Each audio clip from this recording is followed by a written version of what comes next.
안녕하세요. 춘천 한마음교회 김병환입니다. 저는 신실하신 부모님의 영향으로 바른 신앙생활을 하며 자랐는데요. 청년이 되어 정의감에 불타 부패한 사회와 교회를 변화시키려 힘썼던 사람이었습니다. 하지만 인본주의 신앙으로 아무 변화도 이루지 못했던 제가 부활하신 예수님을 만나 진정한 변화를 이루게 된 간증을 나누려고 합니다. 저는 어려서부터 광부로 일하시는 부모님의 신앙을 보며 자랐습니다. 아버지께서 목회를 하신 것은 아니었지만 젊은 시절 군에서 예수님을 믿으신 후 고향 영월과 정선에 교회를 개척하셨는데요. 교회 일에 항상 열심히셨던 아버지의 영향으로 어린 저에게 교회마당은 가장 행복하고 즐거운 놀이터였습니다. 저는 주일학교 예배뿐 아니라 어른 예배도 참석하였고 교회 일이라면 추운 겨울 성탄절의 새벽송도 청년이 되기까지 단 한 번도 빠져본 적이 없을 정도로 열심히 했어요. 중고등부 시절에는 목사님께서 저를 어른 예배에서 대표 기도를 시키실 만큼 뜨거운 신앙생활을 하며 교회 내의 많은 활동에 리더로 중추적인 역할을 했습니다. 그런 저를 어른들은 땡겨 목사라고 불러주었는데요. 신앙이 좋다고 목사를 땡겨서 해도 되겠다는 뜻으로 지어준 별명이었어요. 땡겨 목사, 땡겨 목사. 자꾸 듣다 보니 어느새 제 꿈은 목사님이 되어 있었습니다. 목사님이 되겠다는 꿈은 단 한 번도 변해본 적이 없었고 그것을 위해 공부했는데요. 고3이 되었을 때 목사님께서 대학원에서 신학을 하고 대학에서는 철학을 공부하는 것이 목회에 많은 도움이 된다고 조언해 주셨어요. 저는 목사님 말씀대로 철학과에 자신 있게 지원했는데 떨어진 거예요. 후기 대학에는 마땅한 철학과가 없어서 세상의 폭넓은 학문을 공부하면서 교사 자격증도 딸 수 있는 사범대 국어교육과로 가게 되었습니다. 대학 생활은 그동안 경험해보지 못했던 새로운 세상이었는데요. 신앙생활이 전부였던 제가 대학에 와서 듣고 보게 된 사회 부조리와 폭력 등의 우리 사회가 안고 있는 많은 문제들은 충격 그 자체였습니다. 젊은 혈기로 가득 찼던 저는 진보적 이론을 따르던 선배들의 영향을 많이 받게 되었는데요. 당시 금기시되었던 광주 5.18 비디오를 보거나 해방신학과 민중신학의 바탕을 둔 성경 공부를 했습니다. 그 후 저는 성경과 사회를 보는 눈이 달라졌고 성경을 인본주의적 관점으로 보았어요. 그 당시 민주화를 향한 대학생들의 시위가 연일 일어나서 시국이 참 어수선했는데요. 폭력은 찬성하지 않았지만 정의로운 사회를 만들고 싶다는 생각에 시위에 동참하게 되었어요. 그런데 제 눈에는 불의에 침묵하는 사회도 문제였지만 신앙인들의 침묵이 더 큰 문제로 보였어요. 이런 현실을 변화시키기 위해서는 사회에서의 투쟁도 중요하겠지만 무엇보다도 불의에 침묵하고 타협하는 신앙인들의 개혁이 먼저 일어나야 사회가 변할 것 같았습니다. 저는 내가 그런 부패한 교회 속에 한 일원이 된다는 것에 회의가 들었는데요. 그래서 목사가 아닌 평신도로서 교회 개혁에 일조해야겠다는 생각으로 어릴 적부터 꾸던 목사의 꿈을 내려놓게 되었습니다. 저는 대학부 활동을 하면서 대학부 예배에 탈춤을 동원하거나 신앙과는 관련이 없는 강사를 초청하여 시국 강연을 듣기도 했는데요. 어떤 때는 멀리 원정을 가서 데모에 참여하기도 했습니다. 사회에 대한 불만과 불평이 있었지만 교회가 바뀐다면 사회 부조리와 불의도 개혁되리라는 기대감으로 교회 활동과 대학 내 찬양 선교단에서의 활동은 참으로 열심히 했습니다. 저는 그때 당시 교회가 적극적이지 않았던 사회 참여를 대학부를 통해서 교회 전체가 참여하는 헌혈이나 달동네 방문으로 하기도 했는데요. 이것이 사회적 약자와 함께 나누는 나눔운동으로 번지는 작은 변화도 있었습니다. 저는 이런 활동들이 교회와 사회를 바꿀 수 있다는 일념으로 모든 교회 활동에 리더로 적극 참여했고 선후배들에게도 영향을 주면서 대학을 졸업하게 되었습니다. 그러던 중 춘천의 한 중학교에 임시교사로 가게 되었는데요. 당시 그 학교에서 체육 선생님으로 계시던 우리 목사님을 만나게 되었어요. 제가 목사님과 신앙에 관한 교제를 나누었을 때 저의 인본주의적인 신앙관에 대해 들으신 목사님께서는 저에게 제 평생에 처음 듣는 충격적인 말씀을 해주었습니다. 야, 너 구원이 없는 것 같다, 야. 저는 어려서부터 신앙생활을 했기에 교회 다니고 믿는다면 당연히 구원받는 것이 아닌가 하는 생각으로 구원에 대해서 단 한 번도 의심해 본 적이 없었습니다. 물론 구원의 유무야 하나님만이 아시지만 제 생각과 기준에 빠져있던 저의 신앙 고백을 들으신 목사님 눈에 제 신앙 상태가 어떤지가 다 드러났던 거였어요. 목사님 말씀에 충격을 받아 찾아간 춘천 한마음교회에서 저는 또 한 번 충격을 받게 되었는데요. 한마음교회 지하 예배당에서의 첫 예배 때였습니다. 밤 8시에 예배를 시작했는데 찬양을 시작한 지 30분이 지나도록 찬양이 끝나지 않는 거예요. 찬양을 예배 준비로 생각했던 저는 언제 예배를 시작하려고 준비 찬양을 저렇게 오래 하나 하는 생각으로 있었는데요. 그런데 놀라운 것은 여러 형제 자매들이 찬양을 하는데 그동안 제가 했던 찬양과는 차원이 다른 겁니다. 저는 주로 인간에 대한 애환과 삶의 고달픔, 그것에 대한 해방자이신 예수 등을 노래하는 민중 복음성가로 찬양했는데요. 투쟁적인 가사들이 제 마음에 자리 잡고 있었습니다. 그런데 한마음교회에서 드리는 찬양은 그들의 모습 속에 찬양을 받는 대상이 있어 보였고 감격 가운데 눈물을 흘리며 찬양하는 모습이었어요. 막연한 하나님을 찾으며 메마른 감정으로 그냥 노래를 하던 저와는 전혀 다른 모습이었습니다. 예배를 받는 대상이 있는 사람과 없는 사람의 확연한 차이를 느낀 저는 무언가 있구나. 예배를 받는 대상이 분명히 있구나 하는 생각이 들었습니다. 여태껏 신앙 토론에서 밀려본 적이 없었는데 목사님께 놀렸고 제가 구원이 없다는 말씀에 큰 충격을 받아 마음이 낮아질 수밖에 없었습니다. 도대체 예수님은 누구신가? 이 고민 속에 있던 중 목사님의 설교 말씀을 듣게 되었는데요. 참 하나님이신 예수님이라는 제목의 말씀이었어요. 그때까지 저는 예수님을 인간이신 예수, 인간의 현실적 고통과 억압을 해방하기 위해 해방자로서의 예수로만 보았고 하나님으로서의 예수 그리스도를 보지 못했습니다. 그런데 목사님 말씀을 통해 보는 예수님은 창조주 하나님이셨어요. 예수님은 당시 로마의 통치 아래에서 핍박받던 유대인들의 정치적인 해방을 위한 해방자가 아니었습니다. 또 인간의 필요를 위해 병든 자를 고치며 억압받고 고통받는 사람들의 위로자만도 아니었어요. 예수님은 삼위일체 하나님 가운데 한 분이신 성자 하나님이셨습니다. 전능하신 하나님께서 우리를 위해 죽으시고 부활하신 것이었어요. 요한복음에 나오는 7가지 표적을 행하시고 표적 때에 말씀하신 나는 빛이다. 나는 생명의 떡이다. 나는 부활이요 생명이다는 말씀을 통해 예수님이 누구신가의 물음이 풀어지는 거예요. 또 목사님께서 칠판에 그리신 천국과 지옥, 이 세상의 그림은 예수 그리스도만이 보이지 않는 세계와 보이는 세계를 연결해주는 전능자가 이 땅에 오셨다 가신 하나님임을 알 수 있게 해주었습니다. 그런데도 저는 예수님을 하나님으로 바라보지 않고 사람으로 낮추고 있었던 거예요. 오히려 예수님을 제 생각과 가치에 따라 저에게 유리한 쪽으로 끌어들여 이용하고 있는 제 모습이 보였습니다. 아니, 이분이 하나님이란 말인가? 나는 하나님이신 예수님께 도대체 무슨 짓을 했단 말인가? 부활은 예수님이 누구신가에 마침표를 찍어주었습니다. 역사적 사건인 부활을 통해 내 상식과 이성으로 이해하려 했던 예수님의 행적들이 인간 예수로가 아닌 하나님으로 행하시고 말씀하심이 보이기 시작했어요.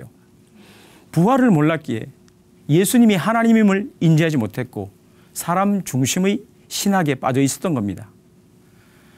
당시의 제자들이 처음 예수님을 따를 때 각자 자기 입장대로 예수님을 따랐지만 부활하신 후에야 성경과 예수의 하신 말씀을 믿었다는 요한복음의 말씀처럼 내 입장대로 예수님을 보고 판단한 믿음이 예수님의 부활 사건 앞에 말씀을 성경 그대로 받아들이게 돼요. 저의 인본주의적인 생각이 그대로 무너졌어요. 부활하신 예수님은 바로 이 땅에 사람으로 오신 전능자 하나님이셨습니다. 아멘. 예수님이 인지되니 제 안에서 지각 변동이 일어나기 시작했어요. 하나님을 배반하고 무시한 죄, 하나님을 인간으로 끌어내린 죄, 절대자인 예수 그리스도 앞에 서면서 내가 이분을 어떻게 대했는지가 보이며 하나님을 무시하고 모독한 그 죄가 그냥 비춰졌어요. 예수님이 주인이 아니라 내가 주인 되어 내 마음대로 예수님을 재단해버린 그 망극함이 밀려와 어쩔 줄을 몰랐습니다. 도대체 내가 나를 어떻게 해야 할지를 몰랐어요. 예수님을 믿지 않은 죄, 그 죄가 바로 지옥 갈 죄임을 말씀으로 확인하게 되었습니다. 하나님께서 친히 사람으로 오셔서 나의 죄를 사하실 뿐 아니라 나의 주인 되기 위하여 오셨음에도 예수님을 믿지 않고 여전히 내가 주인 되어 하나님을 이용한 저의 모습에 그저 통곡만 되었습니다. 하나님, 죄송합니다. 하나님을 무시한 나를 위해 예수님을 보내셔서 십자가에 죽으시고 부활하여 나의 주인 되어 주셨음에도 예수님을 믿지 않고 오히려 내 생각과 필요에 따라 예수님을 이용하고 창조주 하나님을 피조물인 사람으로 끌어내린 이 악랄한 죄인을 용서해 주세요.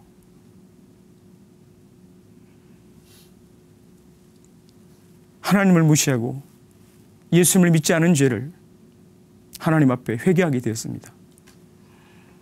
그리고 예수님을 나의 주와 나의 하나님으로 모시게 되었습니다. 예수님을 믿은 후 너무도 큰 기쁨과 감격이 밀려왔어요. 산천초목이 춤추듯 세상이 너무도 아름답게 보였습니다. 메말랐던 감정이 되살아나며 사람들을 보는 시각이 달라졌는데요. 보이는 사람들마다 하나님이 가장 사랑하시는 영혼들로 보였고 그 영혼들을 보고 예수님께서 눈물 흘리시며 기도하신 마음이 알아지니 자연히 가까운 가족과 친지들 그리고 친구들에게 복음을 전하게 되었습니다. 이전에 성경에서 보았던 한 귀신 들린 사람의 이야기가 있는데요. 예수님께서 그 사람 속에 있던 귀신을 돼지떼에 들어가게 하여 돼지가 몰살되는 것을 보고는 돼지가 아깝다는 생각을 하게 됐습니다. 그러나 한 영혼을 불쌍히 여기시는 예수님의 마음이 알아지니 나의 영혼을 천하와도 바꾸지 아니하시는 아버지의 마음에 그분께 굴복하지 않을 수 없었습니다. 말씀도 듣는 관점이 바뀌었는데요. 이전에는 말씀을 내 기준으로 이해하였고 또 상황과 환경에 맞추어 인본주의적인 해석을 하는 것이 타당하다고 여겼습니다. 그래서 보리떡 5개와 물고기 2마리로 5,000명을 먹인 오병이어의 기적이 상식적으로 이해가 되지 않아 그것을 나눔의 관점으로 보았어요. 한 아이의 나눔을 시작으로 각자 이것을 나누었기에 모두가 배불리 먹을 수 있었다는 식으로 해석을 하게 됐습니다. 그러나 지금은 이 말씀에 토를 달지 않아요. 전능하신 하나님의 말씀이기에 오병이어의 기적은 물론 다른 모든 표적들도 성경 그대로 믿게 되었습니다. 제가 인본주의적인 생각으로 있을 때는 예수님의 부활도 설명하려 했는데요. 설명하려니 제 생각들이 섞일 수밖에 없었습니다. 저는 부활을 겨울에 죽어있던 나무에서 봄에 새싹이 돋아나는 것처럼 생각하기도 했고 정신만의 부활로 보기도 했어요. 그러나 예수님의 부활은 그런 부활이 아니라 역사적 사건으로의 부활, 신령한 몸으로의 부활, 의심하던 도마가 예수님을 보고 나의 주, 나의 하나님으로 고백하게 된 부활, 500의 형제에게 일시에 보이시고 승천하실 때 모두 두 눈으로 똑똑히 본 부활, 그리고 마지막 날에 예수님과 동일하게 신령한 몸을 입는 믿는 자의 부활이었어요. 이 부활의 말씀은 저의 믿음을 견고히 세워주었습니다. 저의 상황과 환경에 따라 흔들렸던 믿음이 부활이라는 결코 흔들리지 않는 사실로 견고한 믿음의 반석이 되었습니다. 예수님의 부활이 저의 믿음과 가치관을 바꾸어 주면서 교회 공동체를 보는 눈을 바꾸어 주었는데요. 교회가 개혁돼야 한다는 신념으로 뭉쳐진 저의 생각은 나 자신이 먼저 예수님을 믿지 않은 죄를 회개하고 내가 먼저 개혁돼야 하는 것이었어요. 교회 공동체를 바라보니 하나님께서 그 속에서 이루어 놓으신 평강과 기쁨, 자유와 평등이 인위적인 구조의 개혁으로 되는 것이 아니라 그분 안에서 이미 이루어진 것이었습니다. 그리고 예수님의 피값으로 산 교회 공동체가 얼마나 귀한 것인지를 알게 되었는데요. 교회는 내가 판단하여 비판하고 개혁해야 할 대상이 아니라 예수님께서 십자가에서 죽으시고 부활하여 이루어 놓으신 주님의 몸이었어요. 예수님을 사랑하는 것은 교회를 사랑하는 것이었고 지체들을 사랑하는 것이었습니다. 찬양하는 것도 바뀌었는데요. 그냥 노래가 아니라 찬양을 받는 대상이 뚜렷했기에 마음과 뜻을 다해 진정으로 찬양하게 되었고 찬양팀으로 섬기게 되었습니다. 대학 시절에 선교단에서 합창으로 찬양할 때가 생각났어요. 성가 발표를 하기 위해 3개월가량을 거의 매일 모여 연습하여 성가곡으로는 대곡이라고 할 수 있는 곡들을 섭렵하며 표를 팔고 공연을 했는데요. 공연 후 찬양을 하고도 몰려온 그 공허함, 그 싸늘함을 잊을 수가 없었습니다.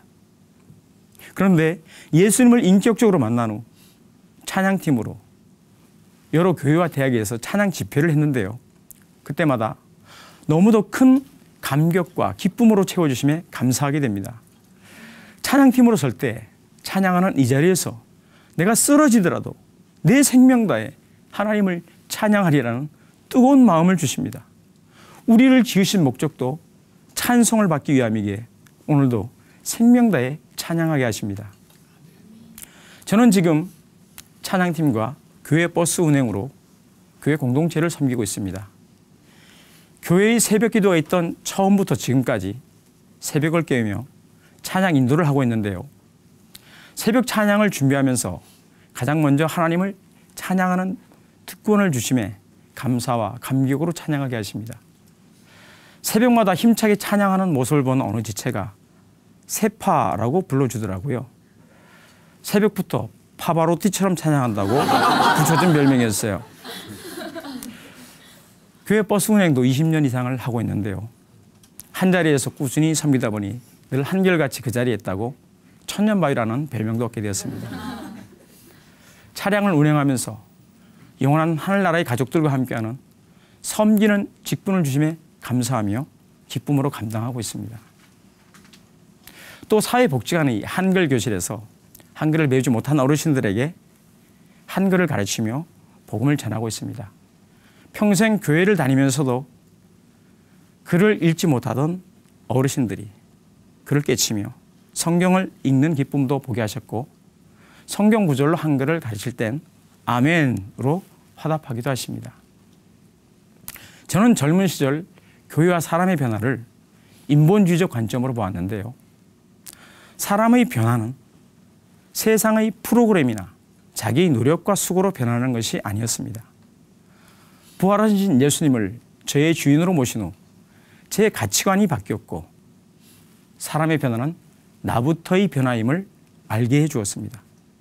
그리고 그 변화는 오직 복음으로만 부활의 주님이 주인 되어야만 일어나는 것이었어요.